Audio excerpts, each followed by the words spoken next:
Хэсгийг нь бол дэмжиж байгаа. Ер нь тэгээ альва энэ эрсдэл, учрал тохиол энэ олон зүйлүүдийг харахад ер нь стандартаа бид гаргаагүй, гаргасныг нь мөрдөөгүй. За тэгээ хувийн хариуцлагагүй байдал гэл олон зүйлүүд нөлөөлөд идэв юм л. Тэрэн дундаа бол би бол энэ стандарт алдагдсанаас болоод энэ харамсалтай үйл явцууд их болдог. Дараа нь ингээд судлаад ингээд янз бүртлэхэд бол олон юмнууд зөрчигдсөн байдгаа гэдэг л ийм л одоо түнэлтүүд гарсан байдаг шүү дээ. Тийм учраас стандарт бол одоо батлахын зүйтэй, стандартаа шинжлэхэн зүйтэй гэдэгтэй бол би санал нэг байгаа. Тийм учраас би дэмжин гэсэн ийм байр суурьтай байна. Нөгөө талдаа энэ стандарт одоо нэг л гарсан бол одоо мөрдөх л ёстой. Ялангуяа одоо энэ хүний эрүүл мэнд олон зүйлүүд байна. Тэгээ би яг л одоо нэг гишүүдийн хэлхийг л хэлэх гээд байна л да. Эний чинь нөгөө мөрдөж гэнэ үгүй юу гэдгийг, ийм үйлчилгээ явуулах одоо боломжтой юу үгүй юу гэдгийг тэг хэн шалгадаг тэр байгууллага маань бидний сансан шиг бас ажиллаж чадахгүй байна. Салбарын яамн дээр очисол гэн аймаг дээр байгаа хэлтс рүүгээ агентлаг руугаа очисон л гэн. Яг үндэ тэр би олон хүмүүстэй мэрэгжлийн хяналтад ажиллаж байсан хүмүүстэй холбогдоод ер нь хяналтаа яаж хийж байгаа гэсэн хяналтаа хийж чадгаа байсан гэж.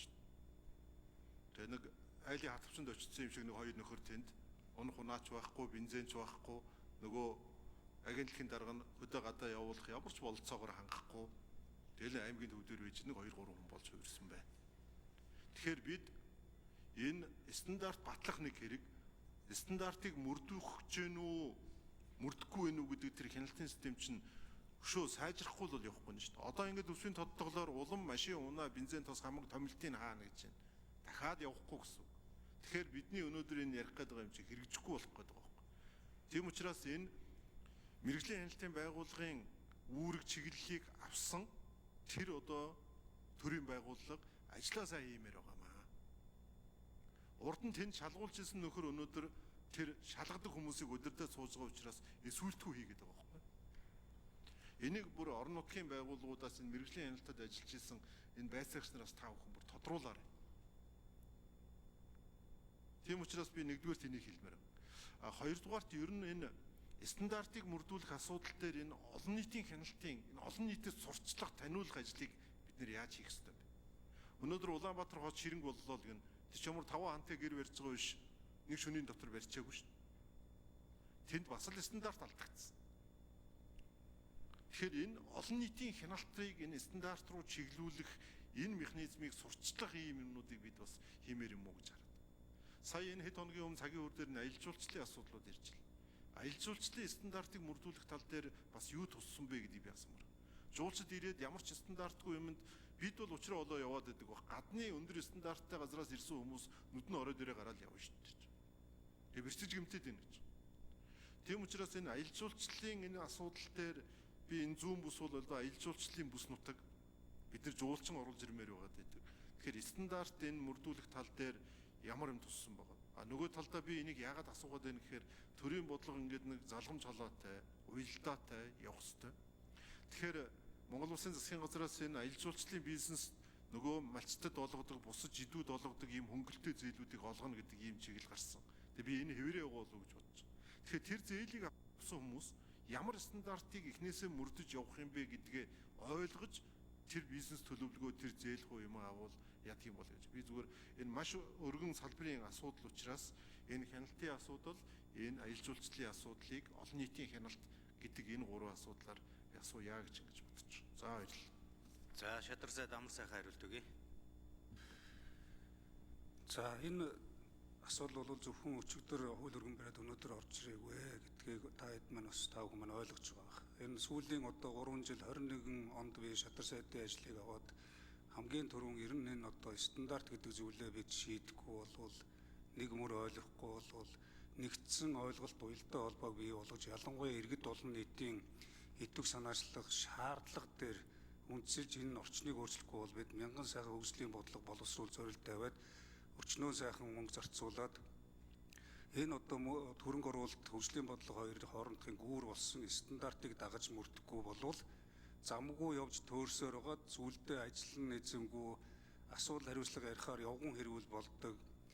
Ийм байхгүй тулд ажлын эзэн зүйлийн асуудлуудын хариуцлагажуулын хариуцлагын стандартжуулын стандартын өөрөө зөв хяналттай гүйцэтгэлтэй болгоё гэж 21,330 сум 9 дүүрэг нийт одоо улс орон даяар 3 жилийн энэ хугацаанд бол 2 жилийн хилцүүлэг хийсэн.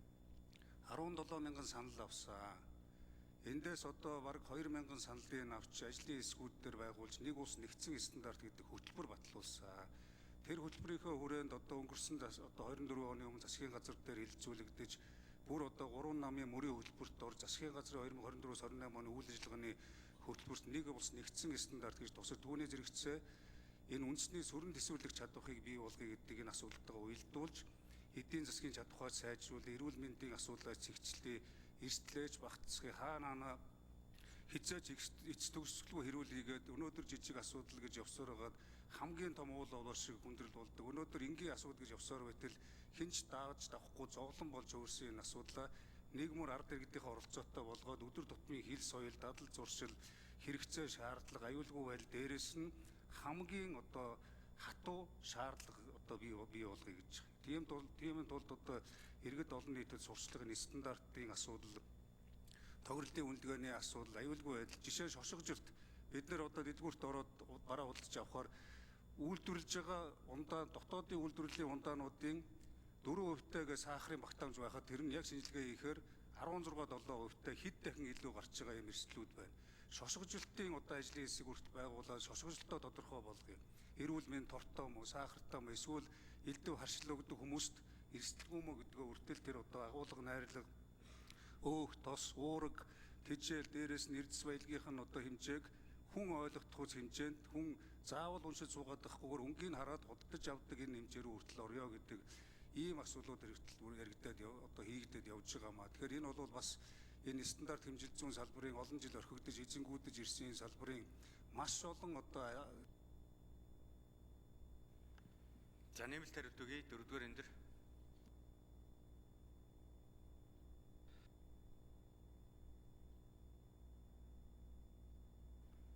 Стандартыг бол хуулийн дээр бол хинч боловсруулж болж байгаа. Иргэн боловсруулж болно, мэргэжлийн байгууллагад боловсруулж болно, аж ахуй нэгж. Тэгэхдээ энэ дээр бол салбарын бодлогын газар буюу салбарын одоо төв байгууллага бол энэ дээр одоо яам тамгын газар бол энэ дээр гол үүрэг гүйцэтгэх ёстой.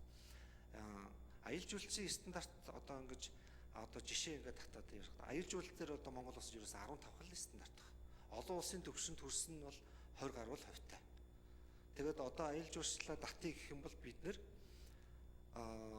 энэ стандартуудыг бүгдийг маш сайжруулах хэрэгтэй. Одоо жишээ нь ихэд бүгдээр хятадд болсон 2000 гаруй аялал жуулчлалын стандарт. За энээсээ бол ингээд ямар үйлчилгээ үйлчлэг, ямар бүтээгдэхүүн үйлчлэж байгаа гэдгийг л ерөөсөө л стандарт дээр л зааж өгч байгаа. Тэрийгээ яг таг хэрэгжүүлээд явж байгаа явах ёстой л гэдэг бол эдгээр гишүүн бол яг ингэ тодорхой хэлж байна гэдэг дээр тодорхойлогдож байна. За эдгээр гишүүн тодруулчихсоё. Тэг би бол одоо стандартыг бол одоо мөрдүүлэхийг бол дэмжиж байгаа. Тийм ч учраас энэ олон энэ харамсалтай үйл явцуудыг харж өртөөл стандарт байдгүй юм л гарч ирдэг учраас харин бид нэгэнд баталсан бол одоо хэрэгжүүлдэг байх хэрэгтэй. Тэгээ шадар сайдын ажлын албач нар шадар сайд нар энэ стандартыг бол маш сайн ярьж байгаа.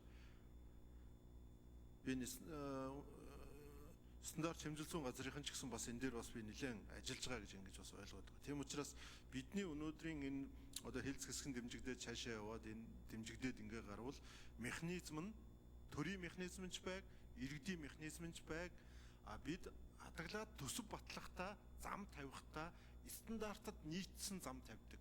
Стандартад нийцээгүй урт там зам тавьснаас стандартад нийцсэн богинохон зам тавиад цаашаа үргэлжлээд явдаг л болох. Тийм учраас би бол стандартыг хатуу хэрэгжүүлдэг ийм юм руугаа бид орох ёстой л гэсэн ийм санаа байгаа гэдгийг баярлалаа. За болдын уян гишүүн.